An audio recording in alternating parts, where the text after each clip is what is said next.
Malik publication news and network में आपका स्वागत है। आप देख रहे हैं समाज का आईना, आईना इंडिया।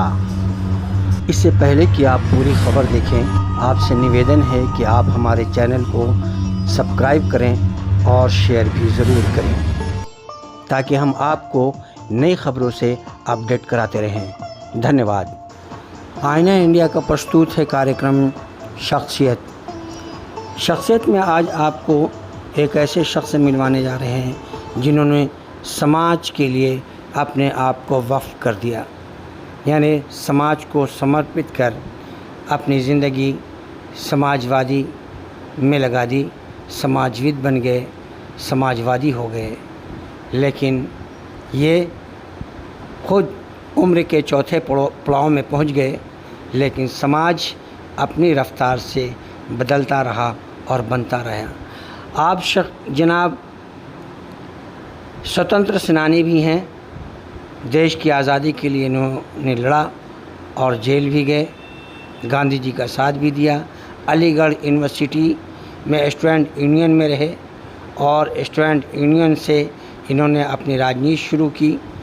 उसके बाद ये लोहिया विचारधारा से काफ़ी प्रभावित रहे और लोहिया विचारधारा को अपनाते हुए समाजवादी बन गए। सोशलिस्ट समाजवादी एक पार्टी बना ली। काको में हूँ और काको जो ये एक धरोहर बड़े बड़े आज भी जिंदा हैं। उसमें समाजविद लोग शामिल हुए। साल उसी के एक हिस्सा आपको बता दूं, जहाँ तक मुझे याद है कि जयप्रकाश आंदोलन ऐसे जो शुरू हुआ, जयप्रकाश नारायण यही समाजवादी के एक नेता थे और हमारे एक पूर्व मुख्यमंत्री कर्पूरी ठाकुर, हम जो देख रहे हैं, जिन्होंने अपनी जवानी कांग्रेस को आज बुढ़ापे में लोहे के चना चबा दिया बिहार में। लेकिन इनकी अंततः जयप्रकाश आंदोलन खड़ा कर उन्होंने समाजवादी को इकट्ठा किया था। वो एक नाम है जिनके साथ ये कंधा व कंधा, शाना ब शाना मिला के चले और जयप्रकाश आंदोलन में जेल भी गए। ये 3 जिले जनाब लतीफ़ शमशी साहब, ये ज़मींदार परिवार से रहे हैं।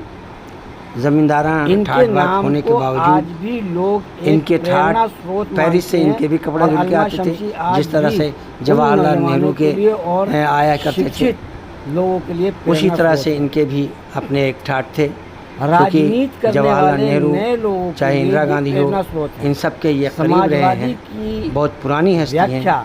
आज काको की सरजमीन पे अपनी ज़िंदगी एक लेखक के रूप बिता रहे हैं समाजवादी जनाब अलमा शमशी साहब। और समाजवाद कब टूटा, ये तमाम हालात का ब्यौरा इनके पास में है, क्योंकि उससे बहुत नज़दीक रहे हैं, बनाने में भी समाजवाद को और बिखरने में भी। ये लोहिया विचारधारा के सबसे बड़े मानने वाले लोग, लोहिया विचारधारा के एक धरोहर, एक पिलर, या आज भी उस विचारधारा पे जिंदा हैं। किसी के आगे कभी झुके नहीं, किसी के आगे कभी टूटे नहीं। ये आज हम इनके साथ में रूबरू हैं। आज आईना इंडिया इनके साथ वो पुरानी यादों को ताज़ा करने जा रही है, जो कभी समाजवादी सोशलिस्ट के नाम से जाना जाता था, सोशलिस्ट पार्टी के नाम से जाना जाता था। आज उसके वो बानी कहेंगे हम, युवा बानी उस वक्त के, लोहिया के साथ रहने वाले, जयप्रकाश आंदोलन को खड़ा करने वाले, जेल जाने वाले, ये वो लोग हैं उनमें से जिनके साथ आज मैं बैठा हूँ और जो इनका तजुर्बा आज मैं आईना इंडिया के माध्यम से नौजवानों को, युवाओं को, राजनीतिज्ञों को बताना चाहूँगा। जनाब अलमा शमशी साहब, मैं आपका कृतज्ञ हूँ कि आप, मेरा बचपन भी देखा है आपने, मेरी जवानी भी देखी है, और मेरा आज पत्रकारिता के माहौल में ये तीसरा रूप देख रहे हैं और मेरी ज़िंदगी का चौथा पड़ाव आप देख रहे हैं। लेकिन मैं चाहूँगा कि दुनिया आपको इस उम्र में ज़िंदगी के ये आखिरी पड़ाव आपके, दुनिया को आप इबरत के तौर पे, प्रेरणा के तौर पे आप कुछ बताएं रास्ता वो कि समाजवादी किसे कहते हैं और समाजवादी कब ऑर्गेनाइज हुआ, कब बना और कैसे बिखरा। जनाब अलमा शमसी साहब, ये अपने आप में एक बड़ा माने है, क्योंकि लोहिया विचारधारा से समाजवादी बना है। लोहिया कांग्रेस के एक मजबूत पिलर हुआ करते थे आज़ादी के बाद, और फिर उन्होंने अपनी सोशलिस्ट समाज को एक ये दिया, अलग रूप दिया कांग्रेस से अलग हो करके। वो थोड़ा सा उस पर रोशनी डाली है जनाब।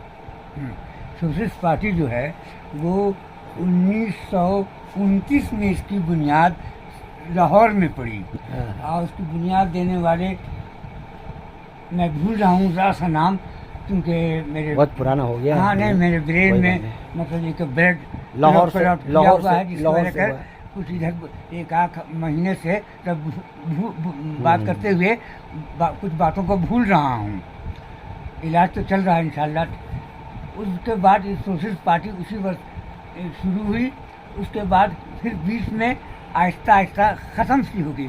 फिर 1934 में लोहिया, जयप्रकाश नारायण वगैरह बैठ के फिर उसको सरेनौ स्टार्ट हुआ। ये लोग कांग्रेस से अलग हुए, सोशलिस्ट पार्टी चलाया। उसके बाद डॉक्टर लोहिया से 1952 वगैरह में मेरी मुलाकात हुई अलीगढ़ में। मैं अलीगढ़ का तालिबी था, और वो मेरा हबीब मंजिल में आते थे। अनीस शेरवानी जो उत्तर प्रदेश के 71 में कांग्रेस में आके मिनिस्टर भी ने, वही सोशलिस्ट पार्टी, उन्हीं के यहाँ डॉक्टर लोहिया ठहरे हुए थे।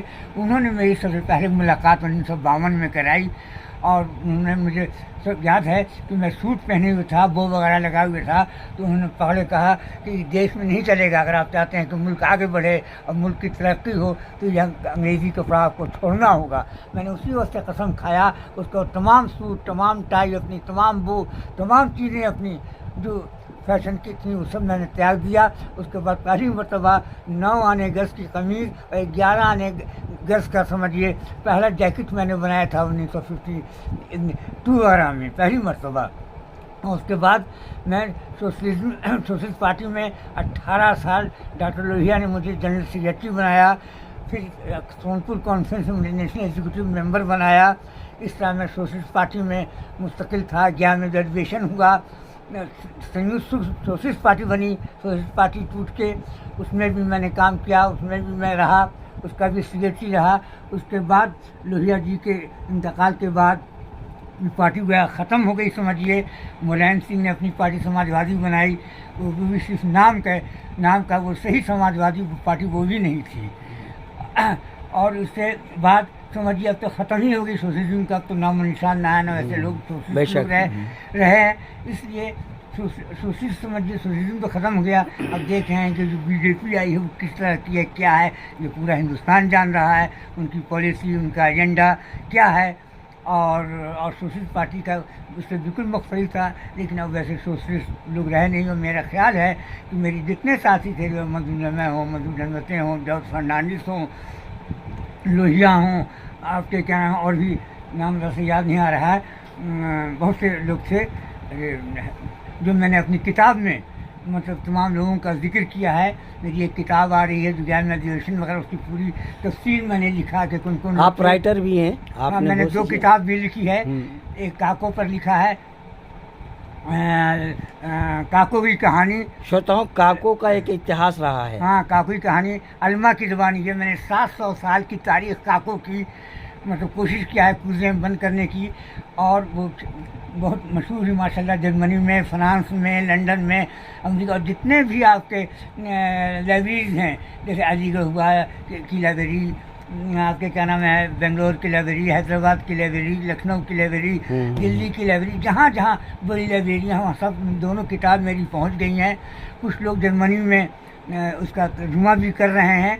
बातचीत हुई है मेरी, क्योंकि हम लोग अंग्रेज़ी में भी हो रहे हैं। मेरे भतीजे वगैरह हैं वो USA में हैं, वो लोग भी तर्जुमा करना चाह रहे हैं अंग्रेज़ी में। और तीसरी किताब जो मेरी आ रही है वो समझिए कि काको मेरा गांव और मेरे लोग। उसमें काको की जितनी मुस्लिम बस्तियां हैं चारों तरफ 10-12, जैसे पाली, जैसे फिरोजी, जैसे सैदाबाद, शाहो बीघा, दौलतपुर, जुल्फीपुर, तलहाड़ा, इस तरह के जो और गांव हैं उन तमाम गांव के लोगों के बारे में, नतौल है, उन लोगों के बारे में मैंने से पूरा है, जिसको जानते हैं आप, हाँ, उस गांव के लोग, बड़े पुराने लोगों को, उन सब उनका तस्करा है उसमें मैंने तमाम लिखा है। और वो अभी तो छपी नहीं है। और एक किताब जो मैं मुस्लिम यूनिवर्सिटी अलीगढ़ में पढ़ता था उसी को ख्वाहिश थी, और मैंने समझिए कि 22 साल वहाँ मतलब यूनिवर्सिटी में इनरोल रहा। और जितने भी शाह लोग आए, बादशाह लोग आए, बड़े बड़े लोग आए, तमाम की कुछ कैसे कैसे सलाउद्दीन के ज़माने में, जाकिर साहब के ज़माने में, बशीर, ये सब जो वीसी थे, हम साहब ज़माने, मैंने 8 बार चांसलर का ज़माना देखा। और उनके बारे में तमाम उस किताब में लिखा। वो भी किताब मेरी बहुत मशहूर हुई, अलीगढ़ में बहुत पसंद की गई, और वहाँ की लाइब्रेरी में मेरी 4-5 किताबें हैं। श्रोताओं में बताते चलूँ कि अलमा साहब अलीगढ़ के बेहतरीन स्टूडेंट और यूनियन लीडर थे, ये भी एक बहुत बड़ी बात है। जिस वक्त इंदिरा गांधी ने जिस वक्त अतलीजी किरदार को खत्म करना चाहा, इंदिरा गांधी के बहुत करीब रहे यहाँ हैं, से किया और पूरा पार्टिसिपेट किया। मुझसे कैसे बर्दाश्त होता कि मैं यूनिवर्सिटी स्टूडेंट होकर अपने सामने ही देखता कि हमारी मुस्लिम यूनिवर्सिटी का अतलीजी किरदार जो है वो ख़त्म किया जा रहा है और ख़त्म हो रहा है। ये कैसे मैं बर्दाश्त करता। इसके अंदर जो पुराने लोग से पहुँचे और लड़े, और लड़ने के बाद जेल भी गए, बुलाया इंदिरा जी ने बात करने के लिए, लेकिन जैसे ही हम लोग दिल्ली स्टेशन पहुँचे वैसे ही फ़ौरन गिरफ्तार कर लिए गए। तो खैर फिर बाद में इंदिरा जी ने मौका दिया, बातें हुई, फिर अतलीजी किरदार ख़त्म हुआ, गया नहीं, मतलब कि इम्प्लीमेंट हो सका। उसके बाद अब कोशिश तो दूसरी पार्टियां जो हैं वो कर रही हैं, देखिए क्या होता है। अभी काको के में आप हैं, और काको की थोड़ा सा शॉर्ट एक ये बताइए कि काको का अभी मुस्तकबिल तो हम नहीं पूछेंगे, लेकिन काको जो पास्ट में था और आज कितना फ़र्क हुआ? बहुत फ़र्क है। देखिए अभी क्या था और कैसे क्या डेवलप किया। कई साल पहले तमाम वीसी वगैरह, वो जलाउद्दीन साहब और डॉक्टर हई साहब और वो बहुत से लोग हैं जो मतलब वो आए थे। तो मेरी एक तकरीर हुई थी कायनात स्कूल में, वही मेरी बंगले पर शमसी बिल्डिंग में कायनात स्कूल। अभी क्या बदलाव हुआ, ये आपका तजुर्बा तो मैंने देखा, ये उसमें बताया गया कि जो पहले लोग थे, पहले के लोग, देखिए जैसे ICS, आपके क्या नाम है, बैरिस्टर, आपके इन लोग जितने या और लोग भी हैं, मैंने तमाम दिखा कि यहाँ के कैसे लोग बड़े बड़े लोग हुए हैं। जैसे आपका जो पेंटागन है और नासे, उसका डायरेक्टर इन चीफ पहला दुनिया का ब्लैक मैन काको का नवासा है, यूसुफ उसका नाम है, जो वहाँ नासा में था, जो संगम ने हेडलाइन लगाई थी अपने ज़माने में, गुलाम सरवर ने, मुझे याद है कि दुनिया का पहला काला आदमी नासा का डायरेक्टर जनरल चीफ, और ब्रैकेट में था भांजा फजल अहमद IPS, कि वो सगे भांजा हुआ, मेरे चचाद भांजा है, फुवाद भांजा हुआ। और वहाँ मतलब यहाँ के लोग जो हुए बहुत बड़े बड़े लोग हुए, ICS कई हुए, जो और जहाँ मतलब नहीं है। सर का खिताब यहाँ 3 मिला, और कोई गांव ऐसा है जहाँ 3 का कभी नहीं है। जैसे आपके यह पाली है, उसमें सर सुल्तान को मिला, आपके न्योरा है वहाँ सर इमाम को मिला, लेकिन यहाँ काको का पहला आपके क्या नाम है एजुकेशन मिनिस्टर बिहार का, सबसे पहले आपके ये वैसा दिमाग हो गया है, ये यूनुस क्या, वो तो आपके वजियाला थे, और फर्स्ट एजुकेशन मिनिस्टर यही मकान है आपके काको में। ये भाई काको का ये है पटना में फखरुद्दीन हाउस, ये सर फखरुद्दीन पहले समझिए बिहार के आपके एजुकेशन मिनिस्टर थे, और उस वक्त वज़ीर आला यूनुस साहब थे, ग्रैंड होटल।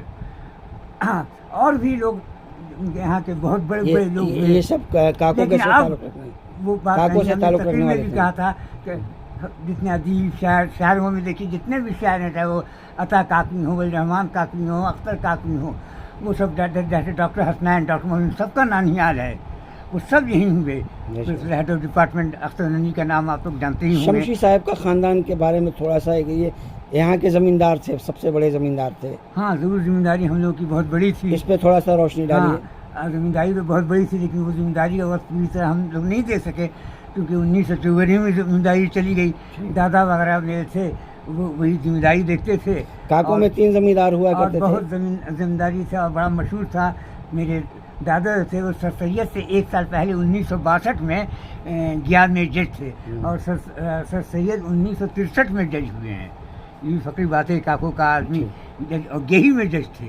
अब्दुल वहाब साहब उनके लिए मशहूर था कि जहाँ जहाँ पानी का स्रोत वहाँ वहाँ मौलवी वहाब साहब की जोत। इन जहाँ जहाँ इस तरह से नहर वगैरह थी वहाँ वहाँ उनकी मेरे परदादा की ज़मींदारी थी। अब्दुल वहाब साहब जो यहाँ जज थे गया कोर्ट में 1962 में, या सॉरी 1862 में, फिर 1862 में। और समझिए कि काको अब जो है वो बात नहीं है, लेकिन फिर माशाल्लाह तालीम वगैरह हो रही है और बढ़ रही है, और उम्मीद करते हैं कि इसी तरह फिर काको जो है अपनी पहली जगह असली जगह पर आ जाए। जिस तरह अदीब व शायर पैदा हुए हैं, जितने भी शायर हैं या अदीब हैं या सबका ताल्लुक़ करीब करीब अलीगढ़ से, ये काको से ज़रूर है। माशाल्लाह, ये आपने साबित कर दिया कि काको इल्म का गहवारा होने बिल्कुल के है, इल्म का गहवारा है। अगर काको, अगर बिहार की हिस्ट्री में काको का अगर नाम नहीं है तो बिहार के, हाँ मतलब के अगर काको का नाम नहीं तो वो मतलब बिहार की हिस्ट्री मुकम्मल नहीं होगी बगैर काको के। ऐसी ऐसी शख्सियत यहाँ पैदा हुए और उन्होंने नाम पैदा किया है पूरी दुनिया में। बहुत शुक्रिया अल्लामा शमशी साहब। टाइम का, वक्त का तकाजा है, वक्त बहुत कम है, इसलिए आप हम थोड़े शॉर्ट में बात करके और आपने इतना वक्त दिया, इसके लिए हम आपके तहे दिल से शुक्रिया अदा करते हैं। आना इंडिया के साथ बातचीत करने के लिए हम फिर मिलेंगे अगले एपिसोड में। तब तक इजाज़त दीजिए।